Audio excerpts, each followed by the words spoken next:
quoi. Mais lorsqu'on écrit, est-ce que vous avez conscience que votre ouvrage, pour nous, parents, ça devient un véritable allié, parce que ça va aussi nous aider à aborder certains sujets avec nos enfants. Quand on a peur de ne pas trouver les mots, on va utiliser vos mots. Est-ce que ça, on l'a en tête quand on écrit? Non. Alors c'est assez amusant. Pour l'anecdote, par exemple, le plus petit livre que j'ai écrit qui s'appelle Mon doudou si doux, qui est une histoire de doudou, un petit garçon inséparable qui va perdre son doudou, et puis après, bah, il faut bien accepter le nouveau doudou. Et en fait, tout le monde a trouvé ça super original, qu'il n'y ait pas que la perte du doudou, mais qu'il y ait aussi l'acceptation de l'autre et tout. Puis moi je me suis dit, mais moi j'ai pas fait de psychanalyse avant. Vous n'avez pas écrit pour ça. J'ai pas écrit pour ça. Moi j'ai écrit mon histoire. Voilà, je voulais rigoler avec ça. Et puis mais je l'ai pas du tout pensé qu'il y avait entre guillemets une différence par rapport à ce qui se faisait sur les doudous, quoi. Bon, tout ça pour dire que tout de suite ça a été relevé. Ah oui, c'est une histoire de doudou, c'est classique. Par contre il y a le plus. Ah bon? Bah voilà. Bon après. C'est vrai que après les livres sont des alliés aussi pour les parents et ouais. Et d'où l'intérêt aussi. Vous êtes d'une grande aide, les auteurs. Oui, puis ça nous fait plaisir aussi. Moi, j'aime beaucoup faire des salons, notamment en jeunesse, parce que je rencontre les enfants, je rencontre les parents, puis d'une année sur l'autre, ils reviennent chercher le nouveau livre ou les nouveaux livres. Donc on discute des livres précédents, on a un vrai retour. Des fois aussi, on trouve des petits mails dans sa boîte mail. Et tout ça, c'est intéressant. Moi, je sais que par exemple le doudou, pourtant c'est un tout petit livre, mais je reçois régulièrement des mails.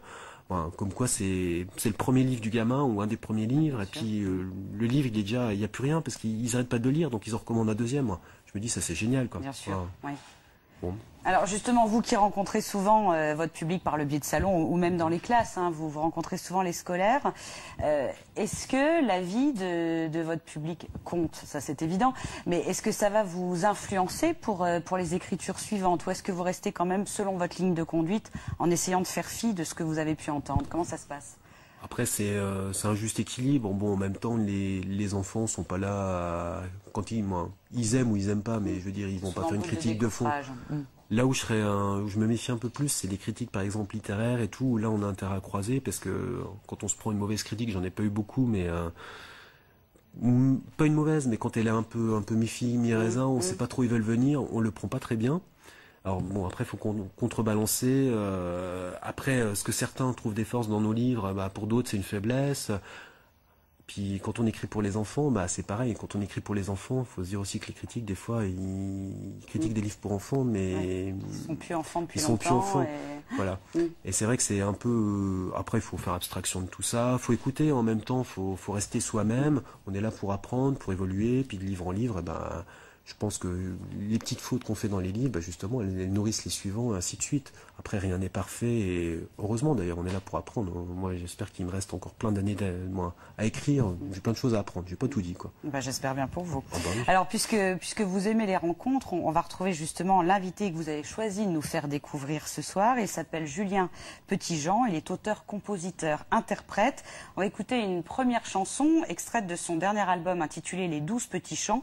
Le morceau s'appelle Chanson hebdomadaire. C'est l'heure, vous l'aurez compris, de l'invité de l'invité.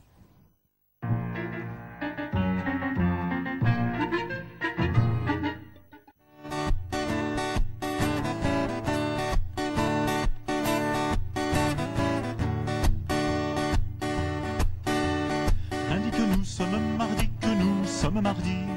Lundi que nous sommes mardi, que nous sommes mardi.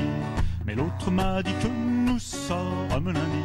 Mais l'autre mardi que nous sommes lundi. C'est donc ainsi que se mène une semaine. C'est donc ainsi qu'une semaine. C'est à ma mercredi celui-là qu'on est jeudi. C'est à ma mercredi celui-là qu'on est jeudi. Mais moi je dis qu'on est mercredi. Mais moi je dis qu'on n'est pas jeudi. C'est donc ainsi que se mène une semaine. C'est donc ainsi qu'une semaine. Tu as acheté 5 chemises samedi. Tu as acheté 5 chemises samedi. Est-ce que ça te dirait de me les vendredis? Est-ce que ça te dirait de me les vendredis? C'est donc ainsi que se mène une semaine. C'est donc ainsi qu'une semaine. Si ça me dit de te les acheter, si ça me dit de te les acheter. C'est que 5 chemises font dimanche, c'est que 5 chemises font dimanche. C'est donc ainsi que semaine une semaine, c'est donc ainsi qu'une semaine, c'est donc ainsi que semaine une semaine, c'est donc ainsi qu'une semaine. Voilà, c'était chanson hebdomadaire de Julien Petitjean, dit Le Petit Jean, une chanson qui est impossible à apprendre. Hein, je pense que c'est notre prochain défi. Vous qui aimez les défis, on va essayer d'apprendre cette chanson. Comment vous avez rencontré Julien? Comment s'est fait le choix de cet invité? Eh ben, c'est le miracle des réseaux sociaux, on va dire. Facebook, Ah. hein, voilà. C'est comme ça que vous C'est avez comme ça. découvert l'univers de Julien. Alors je le connais. Bah, en fait, j'ai habité un petit peu sur Metz et quand il a sorti son album, effectivement, j'en avais eu vent. Et bah, à l'époque, je l'avais acheté et je l'ai retrouvé via Facebook, voilà, comme ça. Et puis depuis, bah, comme on habite dans la même ville, on est potes et puis voilà. Bah, ça tombe bien. Bah, c'est très gentil de nous l'avoir fait découvrir. En tout cas, merci d'être parmi nous. Julien, dit Le Petit Jean, hein, on précise. Donc vous êtes né à Metz, vous avez un univers déglingué, peuplé de personnages improbables et de chansons loufoques, on l'a bien entendu. Lorsqu'on lit votre bio, on se rend compte que la rencontre avec le solfège et la pratique avec les différents instruments a été un peu chaotique. Vous avez un peu tout essayé, vous êtes revenu à des instruments, vous avez lâché. Voilà, c'est-à-dire que bon, j'avais commencé à faire du solfège. Enfin, j'étais tout petit, j'avais 6 ans, mes parents m'avaient inscrit à des cours de solfège, puis de guitare classique. Après, bon, ça m'a assez vite gavé, c'est-à-dire que j'ai arrêté parce que le prof de guitare m'a dit non, c'est pas la peine, c'est vraiment pas fait pour ça. Et ben, il avait peut-être raison, hein, mais Non, je crois pas. j'ai laissé tomber pendant 2-3 ans. Puis après, j'ai repris en autodidacte la guitare pour chanter les chansons par exemple de Renaud, ou des chanteurs que j'aimais bien à l'époque. C'est comme ça que c'est revenu, le côté musical. Et puis pour le niveau texte, ça s'est fait un petit peu de la même manière, c'est-à-dire que j'avais commencé à écrire des petits textes rimés, mais juste comme ça pour m'amuser, quoi. Et petit à petit, je me suis dit, tiens, je pourrais en faire des chansons. Je fais de la guitare, je pourrais en faire des chansons. Donc c'est devenu des chansons, et puis voilà. C'est venu comme ça, tout naturellement, Ouais. finalement.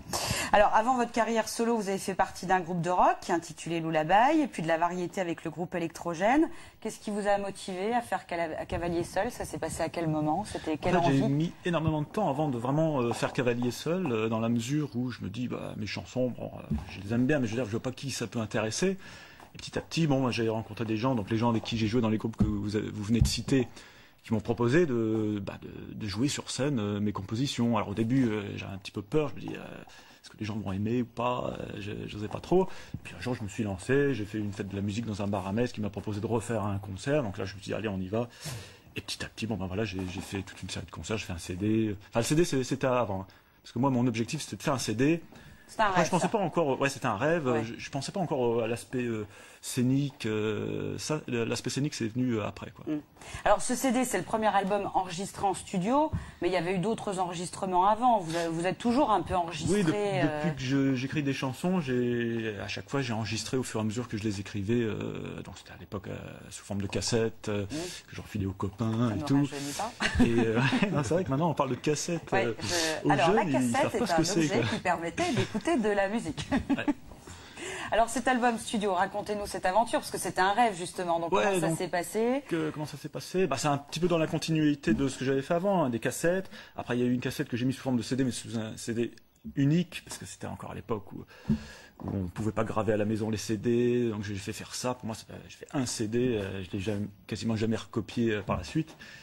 Et après, je me suis dit, bon, le prochain objectif, ça sera vraiment de faire un vrai CD pressé, vraiment de façon, je dirais, professionnelle, et de déposer les chansons à la SACEM, de faire comme les vrais chanteurs les que j'avais vrais. admirés depuis que j'étais tout petit, quoi. Donc pour moi, l'objectif, c'était vraiment déposer des chansons à la SACEM pour vraiment valider mon état de chanteur, quoi, d'auteur-compositeur.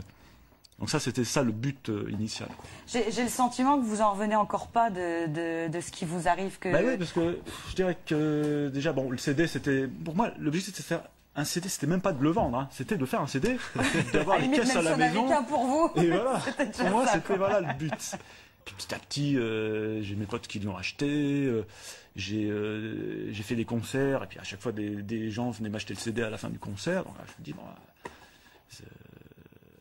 pour moi, c'était vraiment c'était un plaisir inégalé, quoi. Donc maintenant, je me suis dit, bon, je vais faire un deuxième. Là, ça fait 8 ans que je travaille dessus, mais je vais faire un deuxième. Donc là, justement, alors ce prochain album, on peut dire quoi? Il sera prêt pour fin de l'année 2012? On va essayer de le terminer pour la rentrée. Il y a des amis qui vous attendent au tournant. Hein. Oui. Non, mais tous les chanteurs leur demandent quand est-ce qu'ils sortent le prochain CD. Enfin, moi, je suis pas chanteur de métier, mais moi, je leur dis à la rentrée. Comme ça, la rentrée, c'est un terme un peu vague. Ça veut tout dire et rien dire. Voilà. La rentrée, on ne sait pas quelles vacances. On ne sait pas si c'est la rentrée des vacances de Noël ou le. Ouais. Voilà. Donc, moi, je dis à la rentrée. Voilà. Bon, bah alors à la rentrée, vous viendrez nous en parler. On va vous laisser vous. Je ne sais pas qui c'est que je vais prendre comme invité de l'invité quand vous m'inviterez. Vous avez le temps d'y réfléchir si c'est à la rentrée. Vous avez encore quelques mois pour réfléchir à ça. On vous laisse vous réinstaller. On vous écoutera tout à l'heure pour un deuxième morceau. Merci en tout cas d'avoir été parmi nous, le petit Jean. Le petit Jean, qui est grand, oui d'ailleurs. Oui, je ne sais pas pourquoi cette appellation le petit Jean. On en parlera quand il sera l'invité de cette émission.